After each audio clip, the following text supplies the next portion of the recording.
नमस्कार। श्रीला भक्ति विनोद ठाकुर जी का परिचय। श्रीला भक्ति विनोद ठाकुर जी को सप्तम गोस्वामी के रूप में भी जाना जाता है। इन्होंने 100 से भी अधिक ग्रंथों की रचना की है।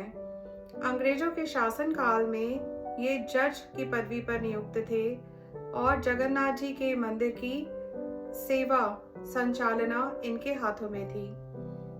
भक्ति विनोद ठाकुर जी ने विमला देवी से श्रीला भक्ति सिद्धांत सरस्वती प्रभुपाद जी को मांगा था, जिससे कि जगत में गौड़ीय वैष्णव सिद्धांतों का महाप्रभु की वाणी का प्रचार प्रसार सुचारू रूप से हो सके।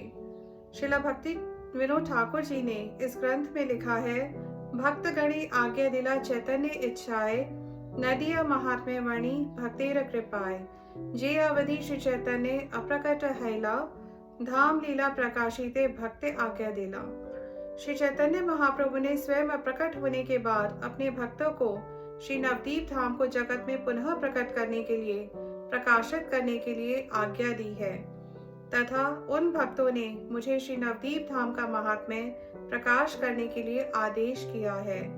भक्तों के आदेश को श्रीमद् महाप्रभु का ही आदेश मानकर मैं श्री नवदीप धाम का महात्म्य वर्णन कर रहा हूँ। विशेषकर श्री नित्यानंद प्रभु और जानवा देवी जो नित्यानंद प्रभु की शक्ति हैं, उनकी आज्ञा से ही श्रीला भक्ति विनोद ठाकुर जी ने श्री नवदीप धाम की महिमा का प्रकाश और प्रचार किया है। उन्होंने स्वयं लिखा है, नित्यानंद श्री जानवा आदेश पाइया, वणिलाम नवदीप अति दीन हैया। दीनहीन होने पर भी मैंने श्री नित्यानंद प्रभु और श्री जानवा देवी के आदेश से ही श्री नवदीप धाम का वर्णन किया है। हम श्रीला भक्ति विनोद ठाकुर जी के चरणों में प्रार्थना करते हैं कि नवदीप धाम की कृपा हम पर भी वर्षित हो।